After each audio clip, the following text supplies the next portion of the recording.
je vous sers. Auriez-vous un tagine de merlu, s'il vous plaît? Oui, bien sûr, mais nous n'avons plus de merlu blanc ce matin. Nous n'avons que du merlu noir. Ah bon? Comment ça se fait? Pourtant, avant, on pêchait énormément de merlu blanc sur les côtes marocaines.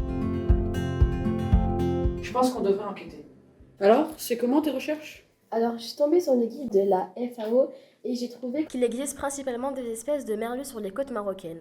Le seul moyen qui permet de les différencier est leur nombre de branchiospines sur le premier arc branchial. S'il y a entre 8 et 11, il s'agit du merlu blanc, Merluccius merluccius, présent depuis l'Atlantique Nord jusqu'au Cap Blanc au sud du Maroc. S'il y a entre 13 et 18 branchiospines, c'est qu'il s'agit du merlu noir, Merluccius sénégalensis, que l'on retrouve entre la région de Safi au Maroc au nord jusqu'au Sénégal au sud. Nous sommes à l'Institut national de recherche halieutique. Et aujourd'hui, nous allons interroger le docteur Hicham Maski. Ces deux espèces de merlu se déplacent selon leur degré de tolérance aux facteurs abiotiques, principalement la température. Le merlu blanc a une préférence pour les eaux tempérées, plus fraîches, limitées au sud du Maroc, au Cap Blanc, alors que le merlu noir tolère des eaux plus chaudes des tropiques.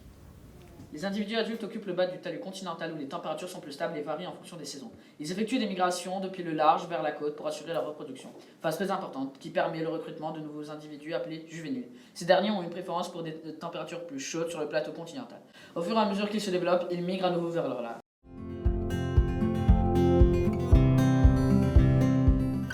C'est que nous sommes vraiment à la limite de deux mondes. C'est les eaux tempérées au nord et les eaux tropicales au sud. On qualifie notre environnement de subtropical et nous, on est entre les deux avec une zone de démarcation franche entre le Maroc et la Mauritanie. Les pêcheurs remontent de plus en plus de merlu noir juvéniles dans leurs filets. Cela veut dire que son recrutement est devenu possible sur le plateau continental marocain alors qu'il ne l'était pas auparavant. Le groupe d'experts intergouvernemental sur l'évolution du climat a proposé 4 scénarios d'ici 2100 pour exprimer les conséquences des émissions de CO2 sur le changement climatique. Les scénarios RCP 8.5 et 6.0 sont les plus catastrophiques mais aussi réalistes si on ne fait rien pour réduire les émissions de gaz à effet de serre.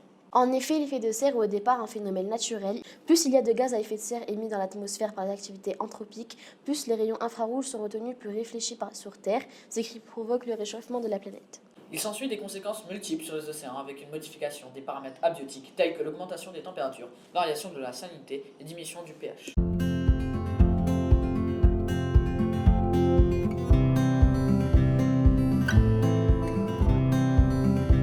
Le réchauffement des eaux marocaines est un fait et il impacte les aires de répartition comme celle du merlu blanc qui vont se réduire ou encore comme celle du merlu noir qui elles vont s'élargir vers le nord. L'INRH va renforcer ses travaux de suivi et de recherche pour mieux comprendre le fonctionnement des écosystèmes marins.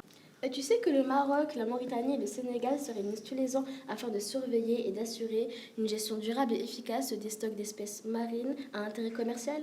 Tout cela est rassurant, mais ça demande quand même un travail de suivi qui est nécessaire.